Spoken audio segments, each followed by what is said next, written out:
Everyone, कैसे हैं आप सब। तो आज की इस वीडियो में मैं आप सभी बच्चों को बिनोवा भावे यूनिवर्सिटी में आप सभी बच्चे पढ़ रहे हैं FYUP यूई सेमेस्टर 1 23-27 सेशन में। और आप सभी बच्चों के एसी हिंदी यानी आपके एसी हिंदी का जो पेपर है उसमें जो सवाल पूछे जाएंगे उसमें मैं से आप सभी बच्चों को क्वेश्चन बताने आया हूँ और सारे के सारे क्वेश्चन डिटेल में हम लोग सॉल्व करते चलेंगे। तो अगर आपको आज का ये हमारा वीडियो पसंद आए तो वीडियो को लाइक करें, चैनल पर अगर नहीं हुआ है तो चैनल सब्सक्राइब करिएगा, साथ में बेल आइकन पे क्लिक कर लीजिएगा ताकि इसी प्रकार पल पल की हर वीडियो का नोटिफिकेशन आपको जो मिलता रहे। डिस्क्रिप्शन बॉक्स में टेलीग्राम ग्रुप, फेसबुक पेज का लिंक मिलेगा, जहां पे आप हमसे जुड़ना चाहें तो जुड़ जाइएगा। इसके बाद कोई भी अपडेट आएगा तो वहां पे आपको जल्द से जल्द शेयर किया जाएगा। ठीक है, देखिए पहला ही सवाल पूछा जा सकता है कि लेखन कौशल का अर्थ समझाइए। तो लेखन कौशल होता क्या है, पहले लिखने की जो कह सकते हैं आपके पास योग्यता है या आप अच्छे से लिख सकते हैं, इसे आप लेखन कौशल लिख सकते हैं। जिसे बोला गया है कि भाषा विशेष में स्वीकृत जो भी हमारे यानी भाषा विशेष में जो भी हमें स्वीकृत लिपि यानी लिपि मतलब चिन्ह होता है बेसिकली, लिपि या प्रतीकों के माध्यम से हम अपने विचारों तथा भावों को अंकित करने की जो कुशलता होती है, यानी आप अपने विचारों और अपने भावों को कितना अच्छे प्रकार से के सामने दर्शा सकते हैं, ये हमारे पास क्या कहलाती है, लेखन कौशल कहलाती है। और इसके लिए हम लिखने का इस्तेमाल करेंगे और लिखने के लिए हमें क्या चाहिए, लिपि या प्रतीकों का हम लोग इस्तेमाल करते हैं। तो अधिकांशतः क्या होता है, सभी भाषाओं की अपनी अपनी लिपि व्यवस्था होती है। हर भाषा की क्या होगी, अपनी अपनी लिपि व्यवस्था होगी। इन लिपि प्रतीकों को वही समझ सकते हैं जिन्हें उस भाषा लिपि अवस्था का ज्ञान हो। यानी अगर हम बात करें जैसे हमारी मातृभाषा क्या है, हिंदी है, अगर आपको हिंदी की भाषा जो देवनागरी लिपि आती है तो ही आप लोग क्या कर सकते, हिंदी को पढ़ सकते हैं, अदरवाइज आप नहीं पढ़ सकते। कोई बोलेगा आपको कोई अदर लैंग्वेज पढ़िए तो आपको उसका लिपि नहीं मालूम, जब लिपि नहीं मालूम है या फिर उसके प्रतीकों का मतलब समझ नहीं आएगा तो आप किस प्रकार उसे पढ़ सकते हैं। इसलिए यह ऐसे निकलता है कि लेखक द्वारा लिपिबद्ध यानी लिपि के हिसाब से क्या किया जाए, जब हम लोग विचारों तथा अपने भावों को वे ही पढ़ और समझ सकते हैं जिन्हें उस भाषा तथा उस लिपि व्यवस्था का अच्छे तरीके से ज्ञान हो। यानी अगर कोई भी भाषा आपको पढ़नी है तो उसका लिपि आपको अच्छे से नॉलेज होना चाहिए तो ही आप उसको पढ़ सकते हैं। स्पष्ट यह है कि लेखन जो कह सकते हैं लिपि प्रतीकों के माध्यम से विचारों तथा भावों की क्या है, अभिव्यक्ति, यानी आप उसे क्या करते हैं, अपने सामने वाले कह सकते हैं लोगों के सामने से व्यक्त करते हैं, तो ये एक अभिव्यक्ति का साधन हो गया। केवल वर्णिमों की रचना अथवा शब्दों के अनुलेखन को लेखन यानी अगर बात की केवल वर्णों का जो रचना किया गया या शब्दों का जो अनुलेखन किया, इसको हम लोग लेखन तो नहीं कह सकते हैं। लेखन व्यवस्था के विभिन्न घटकों से परिचित होना तथा जो भी हमें लिपि प्रतीकों के माध्यम से हमारे विचारों की अभिव्यक्ति करना, ये लेखन के क्या होते हैं, आवश्यक अंग। यानी अगर कोई पेपर पूछता है कि लेखन के आवश्यक अंग क्या है तो हमारे पास लिपि प्रतीकों के माध्यम से हमारे विचार का अभिव्यक्ति करते हैं। ये सब के सब लेखन कौशल के क्या है, हमारे पास आवश्यक अंग है। यही कारण है कि चित्रकार, पेंटर, अंकित करने वाला हो गया, टंकित हो गया, अंकित करने वाले को लेखन का ज्ञाता नहीं माना जाता। लेखन कौशलता के लिए भाषा विशेष तथा उसकी लिपि व्यवस्था का आपको पर्याप्त यहाँ पर जानकारी होना आवश्यक है। तो अगर आपको लेखन कौशल पूछा जाता है तो आप इसे जरूर लिख लीजिएगा, आशा करता हूं। अगला पेपर में सवाल पूछ सकता है लेखन कौशल का महत्व क्या है, लेखन कौशल क्यों हमारे लिए जरूरी है। तो भाषा शिक्षण में, विशेषकर अन्य भाषा शिक्षण में लेखन कौशल का हमारा विशेष महत्व रहा है। लेखन कौशल के महत्व का अनुमान निम्नलिखित तथ्यों के आधार पर हम लगा सकते हैं। जैसा पहले बताया हुआ है कि भाषा के लिपिबद्ध प्रतीकों का मानव सभ्यता के विकास में विशेष बहुत बड़ा योगदान रहा है। इनके माध्यम से ही हमारी जो मानव जाति की मान्यता है वो लिखित सामग्री के रूप में सुरक्षित रहती है और क्रमशः क्या होता है, एक पीढ़ी से दूसरी पीढ़ी तक ये आराम से पहुंच पाती है। मानव अपने जो हमारे पूर्वज के जीवन, उनके आदर्श, उनके जीवन मूल्यों के जो भी सामग्री है उन्हें लिपिबद्ध तरीके से क्या क्या समझ पाते हैं और उनसे परिचित हो पाते हैं। उनके द्वारा जो विकास के जो दिशाएं दिखाई हमें इस प्रकार चलना है वो सब के सब हम लोग कह सकते हैं इस प्रकार करते हैं। फिर अगला पॉइंट लिखिएगा कि अन्य भाषा में लेखन कौशल के विकास द्वारा अन्य भाषा जो भी जन समुदाय के साथ विचारों का आदान प्रदान, यानी अगर हमें भाषा नॉलेज होगा तो ही हम लोग बड़े पैमाने पर जन समुदाय के साथ क्या करते हैं, अपने विचारों का आदान प्रदान कर सकते हैं। इनके माध्यम से वह क्षेत्र में अपने विचारों तथा भावों को संप्रेषित यानी एक जगह दूसरी जगह पहुंचाने में क्या करता है, समर्थ होता है। और लेखन के अभाव में क्या होता है, अगर लेखन नहीं होगा तो हमारे जो विचारों की अभिव्यक्ति होती है वो संभव नहीं हो पाता। ये दूसरा पॉइंट में लिख लीजिएगा। तीसरा पॉइंट बताया हुआ है कि लेखन कौशल के माध्यम से जो छात्र का ज्ञान जो होता है, यानी आप सही बच्चों को जो ज्ञान है वो विस्तृत यानी बड़े पैमाने पर होता है। वह विविध प्रकार की सामग्री एवं विविध विषयों के संबंध में न केवल लेखन के आधार पर जानकारी प्राप्त करता है बल्कि अपने भाव तथा विचारों को भी क्या करता है, लिपिबद्ध करने की योग्यता अर्जित करता है। यानी वो सिर्फ ज्ञान ही नहीं प्राप्त करता है, अपने भाव तथा विचारों क्या करेगा, उसे लिपिबद्ध सजाने की कोशिश करता है और ज्ञानात्मक तथा भावात्मक सामग्री का गहन करके अध्ययन तथा जो तत्सम संबंधी विचार हैं उनके स्थायी अभिव्यक्ति की कुशलता लेखन कौशल के द्वारा ही हमारे पास होता है। इसलिए लेखन कौशल सोचिए कितना ज़्यादा महत्व है हमारे पास। चौथा पॉइंट बताया हुआ है कि मातृभाषा तथा अन्य भाषा में लेखन कौशल का जो विकास है भाव प्रकाशन के स्थायी एवं व्यापक रूप पर अधिकार प्राप्त करने का साधन है। यानी मातृभाषा और जो अन्य भाषा है उसमें लेखन कौशल का विकास जो है वो बहुत ज़्यादा व्यापक रूप से अधिकार प्राप्त करने का हमारे पास है। लेखन भाव प्रकाशन का व्यापक और शक्तिशाली माध्यम, यानी इसका एक व्यापक बड़े पैमाने पे और शक्तिशाली माध्यम तथा भाषा सीखने का चरम सोपान है।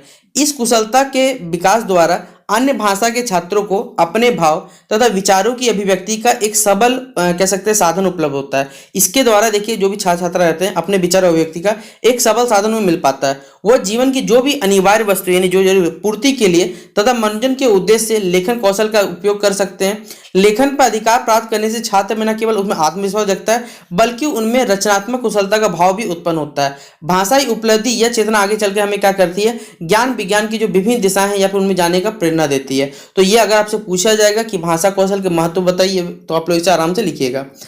अब देखिए अगला सवाल है, यहाँ पर बताना है आपको कि लेखन कौशल की जो कैसे विशेषताएं बतानी है यानी कैरेक्टरिस्टिक्स बताने, उद्देश्य क्या है, उपयोगिता क्या है, आवश्यकता और महत्व तो हम लोग पढ़ चुके हैं। तो ये सब टॉपिक हम लोग देखिए एक ही सवाल कवर करेंगे और ये सब के सब देखिए क्या है 20 नंबर का सवाल है। तो पेपर में भाई 20 नंबर का सवाल या सॉरी 20 नंबर बोल रहा 15 नंबर का सवाल से कम नहीं पूछा जाएगा। तो इसको एकदम इंपॉर्टेंट याद करके बनाते चलिएगा। देखिए पहला बताया हुआ लेखन कौशल की विशेषता अगर बतानी है तो पहला देखिए पॉइंट बताया हुआ है कि लेखन के अंतर्गत जो कुछ भी हमें सिखाया जाए वह सुंदर एवं क्या होना चाहिए, आकर्षक होना चाहिए।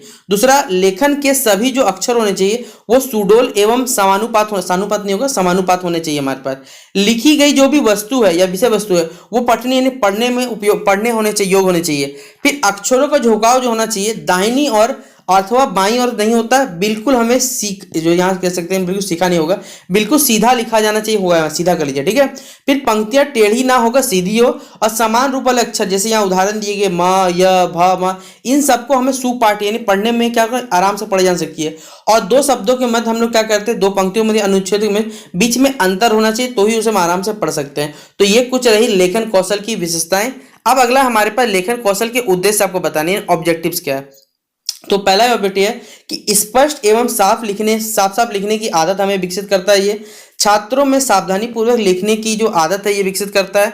तीसरा पॉइंट है छात्रों को वर्णों की ठीक ठीक बनावट में ये लिखना सिखाता है। ये छात्रों को सुंदर एवं सुडोल लेख का अभ्यास कराता है। छात्रों को शुद्ध अक्षर विन्यास का ये ज्ञान प्रदान करवाता है। छात्रों को शुद्ध वाक्य रचना के नियम से परिचित करवाता है। सातवां पॉइंट है छात्रों को भाषा में प्रयुक्त जो शब्द है, सूक्ति है, मुहावरे एवं लोकोक्तियों को उचित एवं प्रसंगानुकूल प्रयोग उनमें करना ये सिखाता है। आठवां नंबर लिखिएगा, छात्रों को जो विराम चिन्ह का सही विराम चिन्ह कहाँ का लगता है उनमें ये सही उपयोग बताता है। फिर छात्रों को विषय अनुसार भाषा शैली का प्रयोग करना सिखाता है। छात्रों में अपने अनुभव एवं विचारों को लिखकर अभिव्यक्त करने की योग्यता विकास करता है।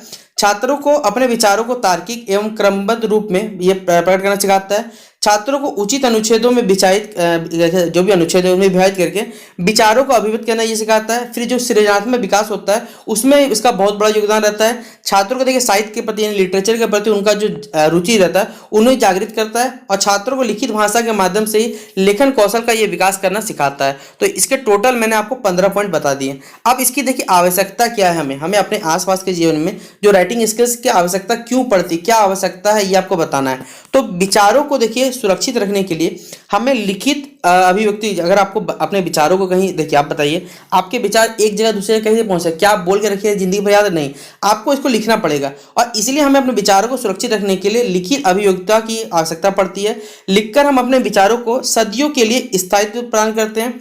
जैसे बताया हुआ है दैनिक जीवन का विवरण लिखने, घर का दैनिक हिसाब कर रखने के लिए होता है हमारे पास। फिर हमारे देश की जो शिक्षा प्रणाली की प्रमुख विशेषता जो है वो परीक्षा है, जिसमें छात्रों क्या होता है शैक्षिक उपलब्धि प्राप्त करने के लिए अर्थात मूल्यांकन करने के लिए आपको मौखिक परीक्षा तो देनी पड़ेगी, साथ साथ आपको लिखित परीक्षा पर निर्भर रहना पड़ता है। अतः इसके बिना तो शिक्षा प्रणाली हमारे पास नहीं, यानी आपको क्या रिटर्न एग्जामिनेशन देना है। फिर छोटे बच्चों क्या रहता है ओरल टेस्ट होता है, वाइवा टेस्ट होता है, जहां पर आपको पूछा जाता है कि हाँ आपने क्या लिखा क्या नहीं, इस प्रकार पूछा जाता है।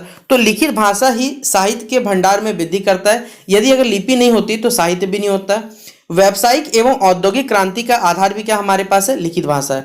मौखिक रूप से जो कार्य व्यवसाय में सफलता प्राप्त की सकती है। प्रत्येक व्यवसाय के तरह तरह के रिकॉर्ड आदि लिखकर करने पड़ते हैं।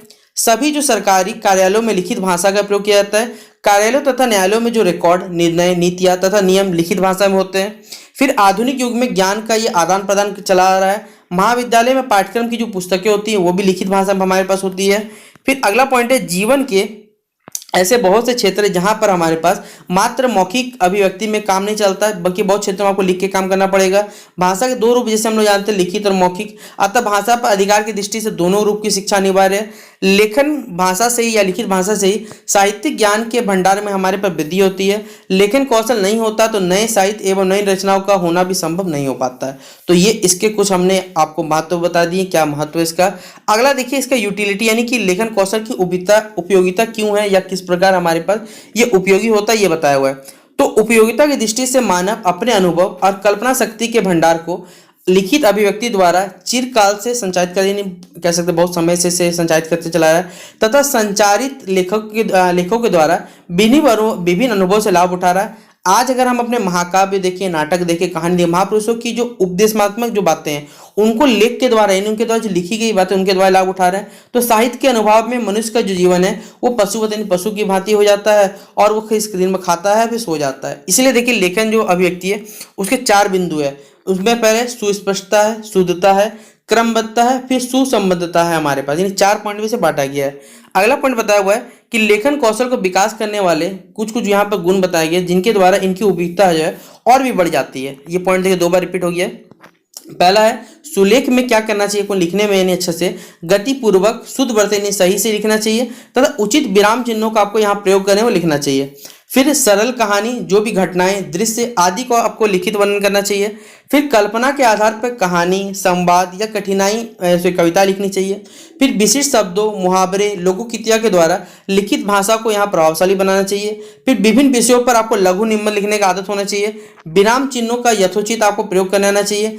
क्रमबद्धता बनाए रखना चाहिए। सुसंबद्धता आपको बनाए रखना चाहिए। भाषा की दृष्टि से अभिव्यक्ति में संक्षिप्तता लाना चाहिए, और अनुलेख, अभिलेख, अतिलेख या श्रुतिलेख ये आपको लिखने आना चाहिए अच्छे से। सुपाठ लिखना चाहिए। लेखन कार्यों को यथोचित आपको जो भी आपको लेखन कार्य उन्हें क्या करना है, अनुच्छेद अनुसार आपको क्या लिखना चाहिए, ये बताया हुआ आपको।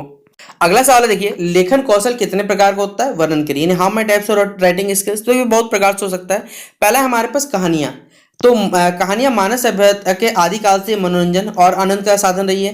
केवल मनोरंजन ही नहीं बल्कि शिक्षा हमें ये प्रदान करता है, नीति प्रदान करता है, उपदेश देने होते हुए भी हमें कई प्रकार से कहानियां हमारे जीवन में, जैसे पंचतंत्र हो गया, हितोपदेश हो गया, इन रचनाओं से देखिए हम अपने जीवन में नीतिपूर्ण, उपदेशात्मक बहुत सारी चीज यहाँ पर सीखने का प्रयास करते हैं। फिर दूसरा होता है हमारे पास पत्र। तो मनुष्य एक सामाजिक प्राणी है। सामाजिक प्राणी होने के कारण वो अपने विचारों को एक दूसरे आदान प्रदान करता है, और इस आदान प्रदान की करने क्षमता में हमें अपने दुख, दर्द, हंसी खुशी जीवन के सभी क्षेत्रों में अपने लोगों तक बातचीत करनी। जैसे जब टेलीफोन नहीं था तो हम लोग क्या करते, पत्र लिखते, जिससे हमें अपने लोगों के बारे में जानकारी मिलती थी। तो पत्र भी हमारे पास क्या होता है, लेखन कौशल का एक अच्छा माध्यम है, जिसके थ्रू हम अपने परिजनों से, अपने मित्रों से संपर्क में रहते हैं और उनके भाव विचार में जानने की कोशिश करते हैं। फिर तीसरा है हमारे पास निबंध। तो निबंध का शाब्दिक अर्थ होता है बांधना, यानी अर्थात भाषा के माध्यम से जो भी क्रमहीन हमारे पास विचारों को कम प्रदान करता है। और कहा जाए यहाँ पर हमारे पास तो निबंध के थ्रू ही क्या करते हैं, आपको कोई बारे में पूछा जाएगा, कोई साहित्यिक रचना है तो इसके थ्रू इसका रचना हमारे पास किया जाता है, यानी संगठित विचार किया जाता है इसमें। फिर हमारे पास है अनुच्छेद लेखन। अनुच्छेद लेखन जो है गद्य की, यानी गद्य जो लिखा जाता है उसकी लघुत्तम, छोटा क्या है हमारे पास लेखन का विधि है। इसमें किसी भी विचार, शक्ति, अनुभव, किसी घटना के बारे में आप इसमें क्या कर सकते हैं, मिनिमम कम से कम 7 या 8 पंक्ति में क्या कर सकते हैं, इसे लिख सकते हैं। फिर हमारे पास संवाद लेखन। तो संवाद संस्कृति का भाषा शब्द है। संस्कृत के प्रसिद्ध विद्वान वामन शिवराम आप्टे ने अपने कोशों में इस शब्द के लिए जो अर्थ दिए गए उनमें तदनुसार शब्द के अनुवाद के अंदर मिलकर बोलना हो गया, बातचीत हो गया, चर्चा हो गया, वाद विवाद हो गया, समाचार हो गया, ये सब के सब क्या होते हैं, इसके पार्ट होते हैं। फिर है सार संक्षेपण। किसी भी अगर आप कोई गद्यांश लिखिएगा तो उसका देखिए हमें सार एक समरी लिखना पड़ता है, जिससे हमने क्या सीखा क्या नहीं सीखा ये हमें बताया जाता है सार संक्षेपण। तो ये कुछ क्वेश्चन थे। बाकी देखिए मीडिया लेखन का क्वेश्चन मैं आपको नेक्स्ट वीडियो में बताऊंगा। नेक्स्ट टॉपिक वो आपका कंप्लीट हो जाएगा। 3 या 4 वीडियोज में आपका एसी हिंदी पूरा कंप्लीट हो जाएगा, और आप लोग 50 मार्क्स आराम से आपके पेपर में बन के आप लोग बना लीजिएगा। ठीक है, तो चलिए वीडियो पसंद आया तो लाइक और शेयर करने की कमी मत करिएगा। मिलते हैं नेक्स्ट वीडियो पे, तब तक के लिए जय हिंद, जय भारत।